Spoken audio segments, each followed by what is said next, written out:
My name is Ashley Saxe, and I'd like to welcome you to the very first episode of the Grateful Wife podcast. My intentions with this podcast is to share my insight and secrets to other married women on how to be a more grateful wife in our modern world. I have seen enough TikToks and Instagram posts to know that when it comes to marriage and family life these days, we have a serious problem in this country. And ladies, we need to talk about it. There's a great many of us who are overstimulated and overwhelmed who really are struggling in this battle of resentment towards our husbands. And I believe these are spiritual attacks that can be conquered if we can learn how to use the weapons that we have. And for me, the greatest weapon of all is gratitude. But before we dive into that, I think it's only right that I share a little bit about myself since I am very much unknown. I'm a married homeschool mom of 2. I'm also a devout Catholic, heavily involved in the religious education programs at my local parish, as well as a volunteer at a local Marian shrine. I probably drive everyone in my life a little insane with my zeal for the faith, but I am not going to apologize for that. I love my faith. And yes, it very much dictates my worldview today, which if you would have asked me about my worldview 10 years ago, it would be a complete 180 from what I am today. That is what marriage and kids will do to a person. I'm not homeschooling my kids, driving them to their activities, and helping out at church. I'm helping people work through life's most difficult problems. So after doing this for many years and after much encouragement from my family and friends, I finally bit the bullet and I got certified as a life coach. And I founded my own coaching business, Ave Maria Life Coaching, which specializes primarily in Catholic life coaching. On top of starting my own coaching business, I also decided, what the heck, I'm going to do a podcast too, because I have so many thoughts about things going on in the world. And if you think I'm a little insane to be doing all of this, you're correct, I'm crazy. But if there was a word I would describe myself more, it is definitely grateful. Hence the title of the podcast, Grateful Wife. So that's my story. I'm really an average woman just trying to make a difference in people's lives. Being unknown is an adjective that I still very much hold dear to. I don't like the idea of putting myself out there in the world, especially not these days with AI. I'm quite happy being a nobody from the Midwest who just wants to homeschool her 2 kids in peace and juggle my chaotic life alongside my husband. But the thing is, I see what's happening in the world. I see an entire generation that has turned its back on faith, on marriage, and family. And however, I am starting to see promising signs that we may be seeing a return to those values. I do remain hopeful. But I also see a sect of people, mainly members of my own sex, who did take the leap of faith into marriage and welcome children into the world, who are now falling into traps based on lies that were sold to us decades ago, lies mainly sold by feminism. I've sat by and I've watched this disaster unfold long enough, and now more than ever is the time to speak up. If there's anything we need more of today, it's tough love. I give it to myself all the time, and I want to share it because at the end of the day, I do believe it's going to do you a world of good, and that is all that I want for you is your good. I won't lie to you to make you feel better. I actually want you to be better. And I acknowledge that there's already a lot of successful conservative women out there who have made entire careers talking about traditional values. And I think that to a lot of us watching, it's easy for them to be that way, to be grateful towards their husband and their children and their life, because frankly, they're millionaires. It's easy to talk about the joys of your family when you literally have people that are doing all the work for you. And when I say that, I'm talking about housekeepers, nannies, cooks, personal assistants who run errands, pay your bills. I'm not saying that all successful conservative commenters have that kind of help, but I'm guessing a great many of them do. And that's okay, all the power to them. So why do I bring this up?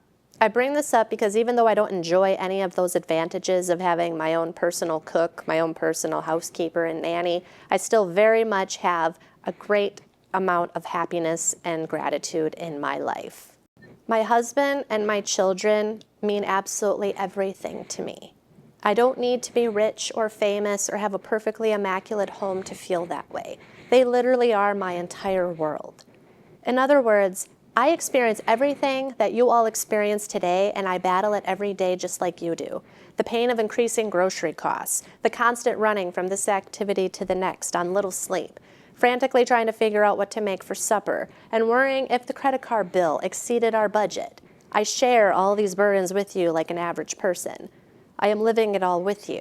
But instead of complaining about it, I embrace all of this as just part of this holy vocation that God chose for me, which is the vocation of marriage. If it's holy, that means that there will be struggles, that we're supposed to suffer, in a sense. It's not meant to be easy, and that's the point. It's just like the old saying goes, nothing worth having in life is easy. So I choose this perspective because I have lived in the perspective of living in resentment towards my husband. And I'm telling you, it does not work. And it just leaves you feeling miserable all the time. When it comes to that battle of resentment towards husbands, I gotta say right off the bat, I am not here to judge. I get it. I've been there myself many times. It is not easy carrying the load of managing the home, a career, and the majority of the child rearing on our shoulders. It's easy to start to compare with our spouse about who is doing more, and also feeling like we as women are letting our own hopes and dreams and goals be left behind, feeling more and more unattainable each day we let pass. Take myself, for example. I've recorded at least 3 of these episodes prior to this one that never made it online.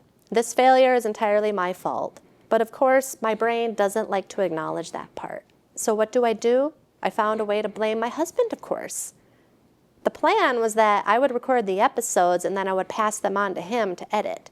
But the problem with that is that he has a full-time job and is the sole financial provider for our family at the moment, and I am homeschooling our kids, involved a lot with our church and other organizations, and I'm the primary person who carts them around to all their activities and I schedule everything. So in other words, I'm a basket case who has way too many irons in the fire at the moment. I'm crazy for even trying to start something like this right now, at this point in my life anyway.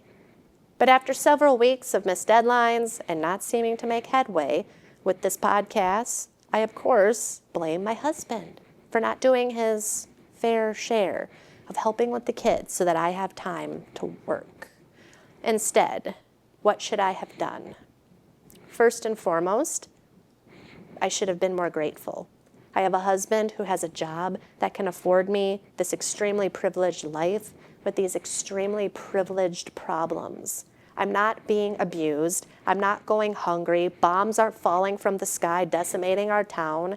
I have a lot to be grateful for, and I missed the mark on that. Secondly, my problem was I didn't hold myself accountable. This is my endeavor, not his. This is on me, not him. Perhaps I should have done a little more soul searching and asked myself, what things do I need to detach from in order to make room for this new pursuit in my life? That's a much harder thing to do, to look inward, but it's honest. And ladies, it's really easy to point the finger at our husbands when we're feeling frustrated. It's not only easier, but it also makes us feel better because then we don't have to look at ourselves. But if you want to not only save your marriage as well as be a happier person, the first thing that you need to do is look at yourself and be honest.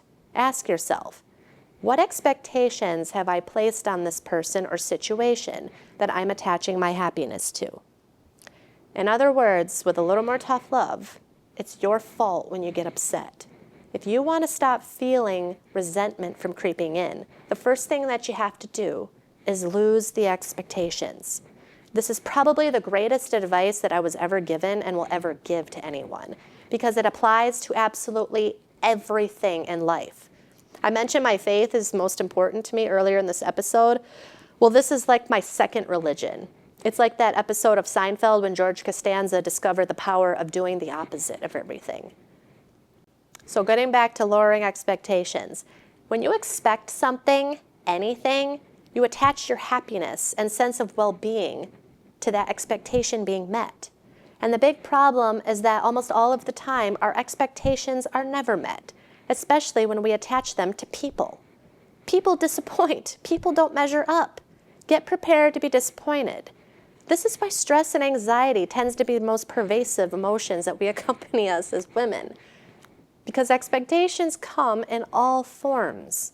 It could be for your career, chores around the house you want done, a trip you're planning, something you want your husband to do for you or the kids, plans that you made for the weekend, a project, and my personal favorite, buying someone a gift and expecting a thank you card.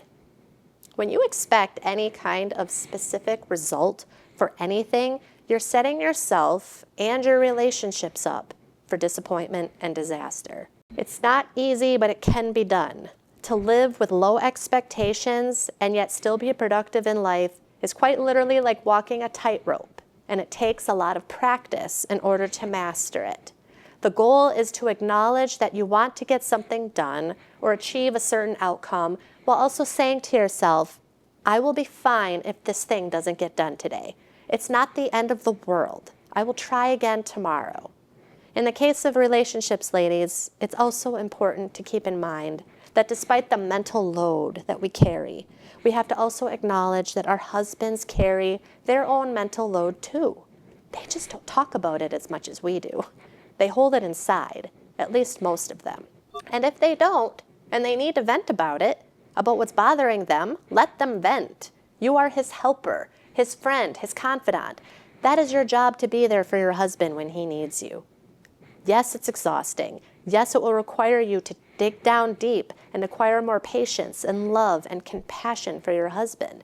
But that is the miracle. That's the sanctification that marriage is working in your life.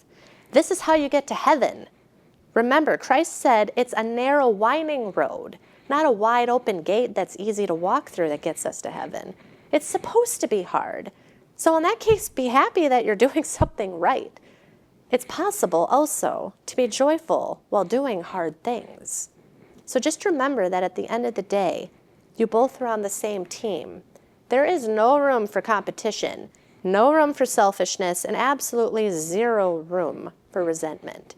And if you're finding yourself struggling with these feelings and you want to get back that joy you once had in your marriage, I highly encourage you to give me a call or visit my website and schedule a free discovery call with me. We'll have a nice stress-free 30-minute chat where I will give you the space to share your story with me, and I'll give you some direction on where to go from there, whether it includes me or doesn't include me. There's absolutely zero pressure. So as you can imagine, there is a lot more to being a grateful wife than lowering your expectations, but this is a great place for you to start if you want to go on that journey. I have a lot more to say on the subjects of gratitude, marriage, and happiness in this life, and so I hope that you will join me on this journey as I take these subjects on as your average middle-class woman. I'm just looking to see the good in this life and in others. And please, don't forget to like and subscribe to this channel, as well as follow me on all of my socials. There is plenty more content in the works, I can promise you that. Feel free to also check out my coaching website at amlifecoaching.com if you're interested in scheduling an appointment with me. Thank you again for watching, and may God bless you.